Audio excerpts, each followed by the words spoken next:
Hello, hello. Bonjour à tous. Alors aujourd'hui, j'aimerais vous partager mes astuces pour me concentrer. Alors déjà, il y a une chose qu'il faut savoir et bien comprendre, c'est que pour se concentrer, il faut être zen. Si vous êtes stressé, là, ça ne fonctionne pas. C'est carrément incompatible. Donc d'abord, déstressez-vous si vous l'êtes. Là, je vous engage à aller voir ma vidéo précédente de la semaine dernière qui concerne justement mes astuces anti-stress. Ce que je peux vous proposer également, qui fait double emploi, qui vous permet de vous déstresser, mais aussi de vous concentrer, c'est de respirer. Chose simple, facile, basique, mécanique, je dirais même. Mais là, justement, on va faire en sorte que ça ne le soit pas. C'est vous qui allez déclencher une inspiration et une expiration. L'important, c'est que vous suiviez le flux de l'air qui rentre et qui sort, que ce soit de votre nez, de vos bouches, on s'en fiche. Vous utilisez ce que vous préférez. Et il y a une astuce qui est très, qui pour moi est vraiment très pratique, qui est très rapide et que tout le monde peut mettre en place facilement et sans que personne soit au courant, c'est que vous allez choisir à l'intérieur de votre nez un point où l'air qui passe, qui entre ou qui sort, et vous amène une sensibilité particulière sur ce point-là. Vous gardez ce point-là en mémoire et à chaque fois que vous allez inspirer, vous vous focalisez sur ce point-là en essayant de voir qu'est-ce que vous ressentez. Est-ce que quand j'inspire, l'air est à quelle température? Elle est plus fraîche en entrant ou en sortant? Ce genre de choses. Est-ce que c'est agréable? Est-ce que, voilà, tout plein de choses comme ça. Et vous faites la même chose à l'expire. Et ainsi de suite. Ça, c'est quelque chose qui peut vous permettre de vous concentrer très rapidement et personne ne le voit. Après, bien sûr, vous avez la manipulation d'objets. Alors, comme j'ai pu vous dire, hein, moi, j'aime bien ceci que j'ai retrouvé il n'y a pas très longtemps. Et c'est pareil, quand je fais quelque chose et que je commence à perdre ma concentration, je le prends avec moi et je le manipule, tout en continuant à faire ce que je suis en train de faire. Ça me permet quand même de me concentrer, de rester focalisé sur ce que je suis en train de faire, malgré que je fasse autre chose. Donc, ça peut être un truc qui est intéressant. La manipulation d'objets, ça peut être tout et n'importe quoi. Ça peut être une balle, hein. Du moment que vous pouvez la manipuler, la malaxer, si vous voulez, vous pouvez même vous amuser avec ça. C'est pas un problème. L'important, c'est que vous mettez votre focus dessus ou que vous réfléchissiez avec un objet dans la main, si ça vous convient, bien sûr. Après, ce que vous pouvez faire également, ça c'est plus long, mais ça a un double impact. C'est également que ça vous déstresse et ça vous concentre en même temps. C'est le coloriage. Alors, le coloriage, vous allez me dire, c'est pour les enfants, oui, mais pas que. Je vous donne quelques petits exemples. Alors, je vais vous partager mon écran. Euh, voilà, c'est là. Alors, par exemple, ça peut donner ceci.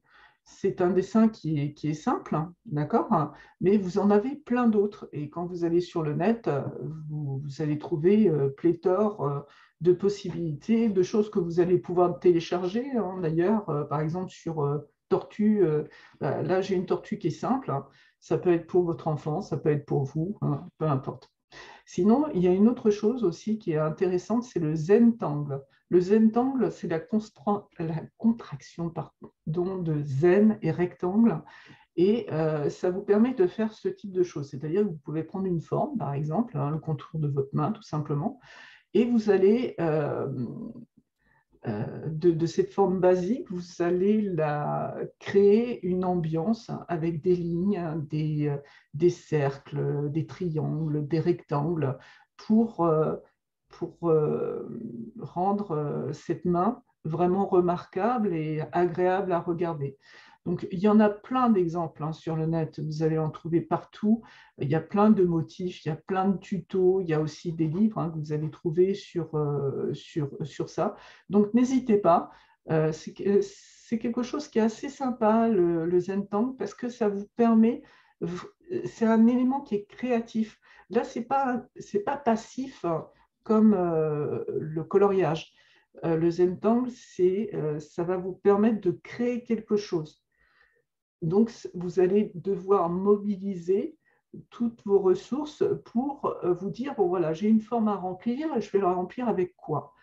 Donc c'est quelque chose qui prend du temps, mais franchement, ça vous permet un petit peu de faire un genre de petite méditation simple et plutôt sympa et créative. Donc voilà, essayez, vous allez voir, ça peut être sympa. Sinon, après, pour la concentration, il y a des éléments que vous pouvez mettre en place avant qui peuvent vraiment vous aider énormément. Tableau de visualisation. Moi, j'en ai un devant moi. J'ai un mur devant moi. J'ai mis mon tableau de visualisation. Excusez-moi, j'ai un peu du mal à parler aujourd'hui, mais ça va se faire. Et j'ai mis, par exemple, tous mes objectifs à long terme, à moyen terme et immédiat, c'est-à-dire de la semaine. Sinon, après, je vais mettre aussi des photos, des images qui me permettent de me rappeler certaines choses. Par exemple, j'ai Philippe Etchebest, j'ai la couverture du livre de Philippe Etchebest où il y a marqué « Je ne lâche rien » avec un regard bien particulier. Bon, ça me permet de me dire non, ne lâche pas, quoi, lâche pas, continue. Et puis, j'ai aussi une photo de mes parents. Voilà. Et devant moi, il y a aussi un autre truc que vous pouvez faire et qui est sympa aussi. C'est tout bête, hein, c'est de vous mettre un miroir en face de vous.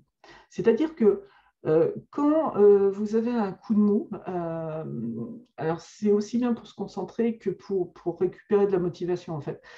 Quand vous avez un coup de mou, eh ben, vous vous regardez et puis vous posez la question pourquoi est-ce que je fais ça? Je fais ça pour ça, et vous vous regardez bien en face, vous vous le dites, et après vous repartez. Ça c'est un truc que j'ai testé il n'y a pas très longtemps, et franchement qui marche très bien.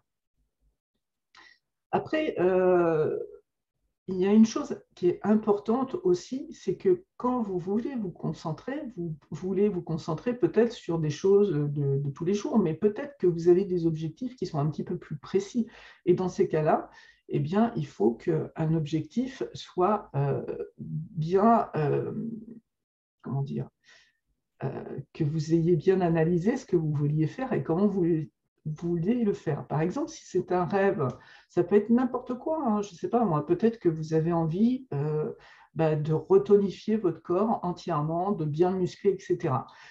Ça, c'est un rêve, d'accord? Et ça ne restera un rêve si vous faites que ça, que vous imaginez, vous collez une photo d'une personne qui est bien musclée devant vous, on dit ah, c'est chouette, j'aimerais être comme ça. Oui, mais si vous dites ça, ça ne va pas faire grand-chose. Il y a une phrase que je rencontre souvent en ce moment sur les réseaux et que j'aime beaucoup. Alors, si jamais vous savez qui est-ce qui a écrit cette phrase-là, merci de me l'indiquer en commentaire parce que je n'ai pas trouvé. Un rêve écrit avec une date devient un objectif parce que vous avez une deadline. Un objectif décomposé en plusieurs étapes devient un plan. Effectivement, si vous l'avez morcelé, vous savez tous les pas que vous devez faire, hein, toutes les marches que vous devez prendre pour arriver là où vous voulez aller, eh bien, c'est quand même plus facile. Et un plan soutenu par des actions devient réalité. Donc, en gros, vous devez avoir un objectif qui est daté. Et cet objectif-là doit être découpé en parties que vous pouvez réaliser facilement.